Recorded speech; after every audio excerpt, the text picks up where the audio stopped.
नमस्कार दोस्तों, कहिए कैसे हैं आप सब। आई होप आप सब अच्छे होंगे। मैं भी अच्छी हूँ।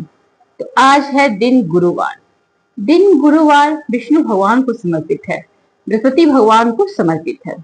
तो गुरुवार की पूजा जो करते हैं उन्हें पता ही होगा कि गुरुवार के दिन हमें क्या करना चाहिए, क्या नहीं करना चाहिए, क्या करने से हमें दोष लगता है और हमारे धन की क्षति होती है। तो इन सब विषय पे हम आज बातें करेंगे। तो आज है दिन गुरुवार और मैं अमिता स्वागत करती हूँ अपने इस चैनल में आप लोगों का।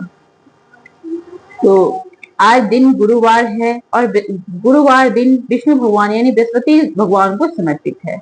और जहाँ विष्णु भगवान होते हैं वहां माँ लक्ष्मी का वास होता है। तो लक्ष्मी नारायण की आज पूजा होती है। तेज भगवान विष्णु की होती है, बृहस्पति देव महाराज की होती है। फिर केले के वृक्ष की पूजा होती है। तो बहुत सारी बातों का हमें गुरुवार के दिन ख्याल रखना चाहिए। नहीं तो यदि हम इन चीजों का ख्याल नहीं रखते हैं तो हमारे घर की जो लक्ष्मी है रुष्ट हो जाती है और वो चली जाती है। इसलिए गुरुवार का हमें विशेष ख्याल रखना चाहिए। हमें क्या क्या नहीं करना चाहिए। आप व्रत कर रहे हो, उपवास रखते हो या नहीं रखते हो, फिर भी आपको इन बातों का ध्यान रखना चाहिए। घर में आप यदि सुख समृद्धि चाहते हैं, घर अपना चाहते हैं कि तरक्की हो, घर में तरक्की हो, घर में खुशियां रहे, घर में लक्ष्मी माँ का वास हो, धन आए, तो इस सब बातों का आपको बहुत ही ख्याल रखना होगा। जैसे आप गुरुवार का व्रत करती हैं तो बहुत लोग जानते ही हैं कि गुरुवार को सर से नहीं नहाया, सर को नहीं धोया जाता है, साबुन शैम्पू इस्तेमाल नहीं किया जाता है। पर जो लोग नहीं जानती हैं वो जान लें, गुरुवार को आप भूल के भी अपने सर के बाल को न धोए, अपने नाखून को भी ना काटे।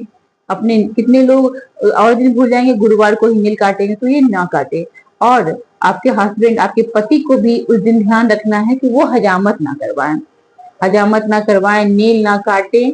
और बस घर में बहुत सारी महिलाएं पूछती है कि घर में हम पोछा नहीं लगाएं गुरुवार को। गुरुवार है तो ऑफ कोर्स आप लगा सकती हैं, क्योंकि गंदगी में भगवान नहीं कहते कि आप गंदगी में रहो। पोछा का मतलब ये नहीं है, उसमें है कि आपको गोबर से नहीं लिपना है, आपको सरफ डाल के नहीं पोछना है, पर आप शुद्ध जल से अपने घर को साफ सुथरा कर सकती हैं गुरुवार के दिन भी। यदि आप साफ सफाई नहीं करेंगी तो भगवान का वास वहां भी नहीं होता, गंदगी में भी नहीं होता है। तो आपको किचन हो, भगवान का रूम हो, ये तो आपको सफाई करनी ही होती है। तो आप अपने पूजा घर को साफ करें, चाहे अपने घर को पानी से, साफ पानी से उस दिन पोछा लगाए। लेकिन ऐसा नहीं है कि आप पोछा ही ना लगाएं। लेकिन आपको ये ख्याल रखना है कि जो जरूरी है, जैसे बहुत जरूरी है तो आप वस्त्र वगैरह घर में धुल सकती हैं खंगाल पानी से। और नहीं, अगर आपको बन जाता है तो अगले दिन ही वस्त्र धोए। उस दिन गुरुवार को आप सोचे कि ऐसे ही जो छोटा मोटा कपड़ा है अगर नहीं बनता है तो ऐसे खंगाल के डाल दें, लेकिन धोए ना, अगले दिन आप अपना वस्त्रों को धोए।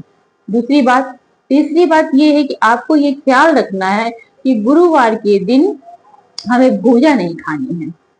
भुजा तो आप लोग जानते ही होंगे, लोग भुजे चने की भुजा जो भुंजा हुआ होता है वो लोग खाते हैं। तो गुरुवार को आपको ख्याल रखना है कि भूंजा भी नहीं खाना है आपको। और क्योंकि हम विष्णु भगवान का पूजा करते हैं तो हम जिन भगवान का पूजा करते हैं वो फल भी नहीं खाते हैं। तो केले के वृक्ष की पूजा होती है तो हम केला नहीं खाते, केला चढ़ाते हैं, भगवान को चढ़ता है केला। केला बहुत ही प्रिय है विष्णु भगवान को, तो केला भगवान को चढ़ेगा। पर आप व्रती हैं तो आप ना खाएं उसे। आप गाय को खिलाएं, आप दान करें, किसी और लोग को खिलाएं, पर आप खुद स्वयं केला न खाएं।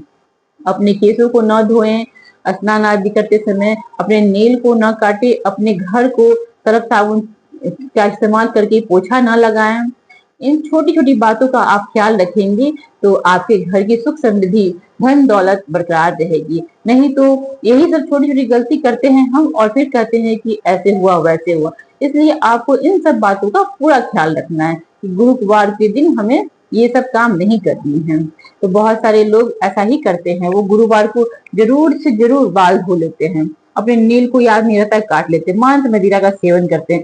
तो इन सब चीजों को आप ध्यान रखें कि उस दिन भूल कर भी कम से कम सप्ताह में एक जगह बहुत खाते हैं आप, तो कम से कम सप्ताह में गुरुवार के दिन न खाएं।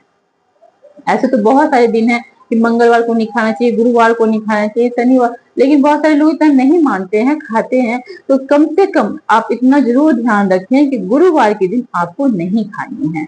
इन सब छोटी छोटी बातों का आप ख्याल रखेंगे और उसका उपाय करेंगे तो आपके घर में सुख समृद्धि बनी रहेगी, धन दौलत आता रहेगा। नहीं तो ये छोटी छोटी कमी होने से आपका ये धन दौलत कैसे चला जाता है, हाथ से फिसल जाता है, आपको पता भी नहीं चलता है।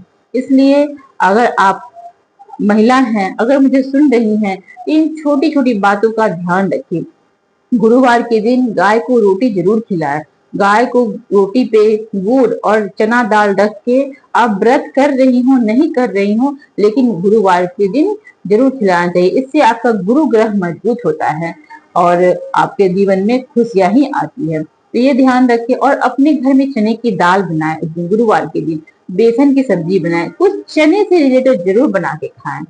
चने की सब्जी या फिर हम लोग के यहाँ बोला जाता है वो करी, चने दाल की जो बेसन की करी बनती है वो, आप कुछ ना कुछ चने की दाल की बनी हुई जरूर खानी चाहिए आपको गुरुवार के दिन। तो ये छोटी छोटी उपाय करके आप हमेशा खुशहाल रहेंगे। तो ये था मेरा छोटा सा जो बात मैं जानती थी आप लोगों के साथ शेयर की। कैसा लगा आप लोगों को मेरी ये सुझाव और ये वीडियो, जरूर कमेंट सेक्शन में लिखे। आपका ये एक कमेंट और लाइक हमें आगे प्रेरणा देता है कि हम कुछ अच्छा कर रहे हैं, किसी को अच्छी बातें बता रहे हैं। तो आपका ये लाइक हमें लगता है कि हम कुछ अच्छा कर रहे हैं, तो हम और अच्छा करने की कोशिश करते हैं। इसलिए आप लोगों से विनम्र निवेदन है कि मेरे चैनल को सब्सक्राइब करें और इस वीडियो को लाइक करें और ज्यादा से ज्यादा लोगों में शेयर करें, ताकि मेरा ये वीडियो बहुत सारे लोगों को जानकारी दे कि क्या करना चाहिए क्या नहीं करना चाहिए। जो महिलाएं गांव में रहती हैं, चाहे कहीं रहती हैं, नहीं पता है, वो भी जान सके कि गुरुवार के दिन हमें क्या क्या काम नहीं करनी चाहिए। तब तक के लिए धन्यवाद। टेक केयर, अपना ख्याल रखें, खूब हंसते मुस्कुराते रहें। फिर मिलती हूँ अगली वीडियो में, तब तक के लिए बाय।